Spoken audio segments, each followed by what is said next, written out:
Why are people homeless? Not anybody's story looks like another one. They're all unique. The thing that is absolutely in common is poverty. If all of us don't have a good social network, we may not be that far from being homeless. There have been times in my life that I've had to borrow $1,000. And without the ability to do that, I think, where would I be? I got family here. I got kids, I got sisters, I got brothers. But they're all my younger ones. So in my culture, I cannot stay with them because they're all young and married. I have a son that's special needs, and I often think about this going, what would he do if we weren't here for him? How would he get by in society? I didn't have no clothes.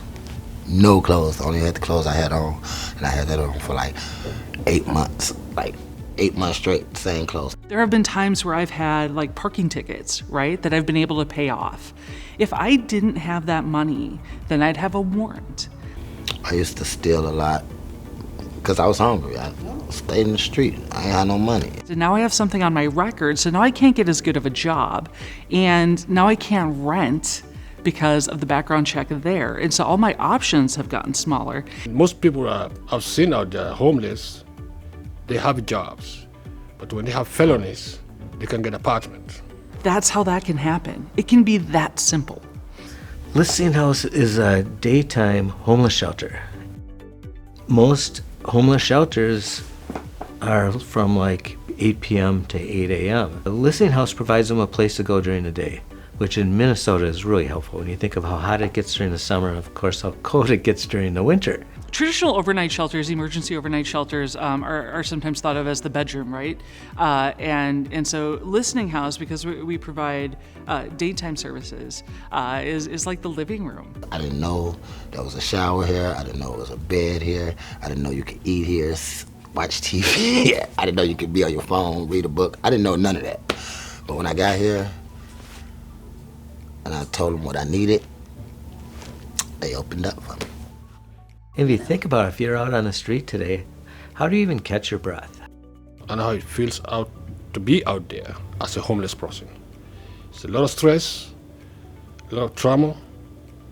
Alfred's a really hard worker, so he would spend a lot of his time here cleaning.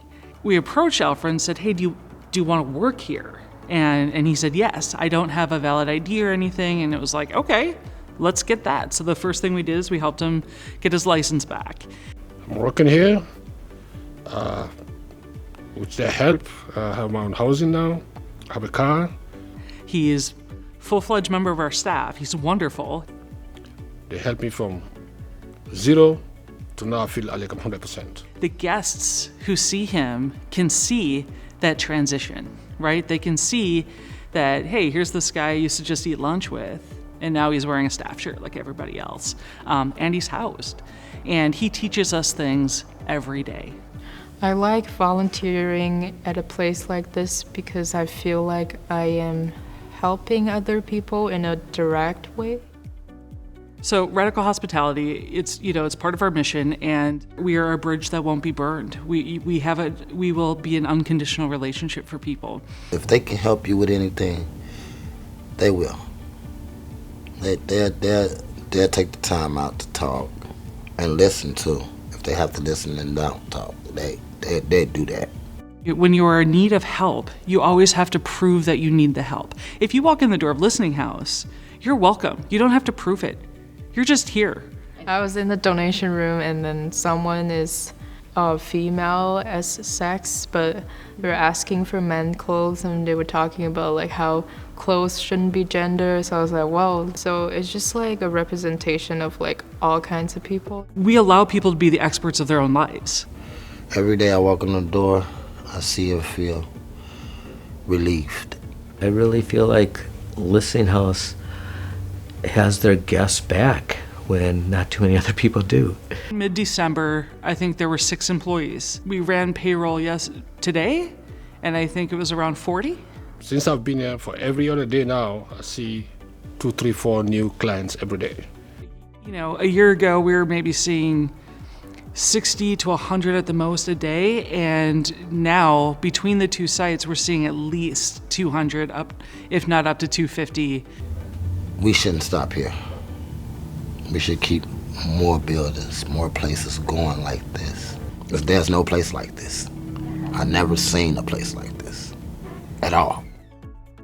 There's a lot of people who come in here and just talk to people. I mean, I think that's one of Listening House's missions, is to treat people with respect and dignity. People are no different than anybody else. People experiencing homelessness, and it's really hard for people who are housed to get, because it's scary to think it could be that close, but homelessness is the catch-all for the failures of every other system.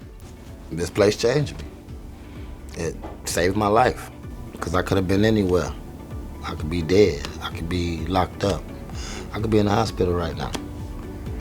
Coming here saved my life. Everybody is family to me.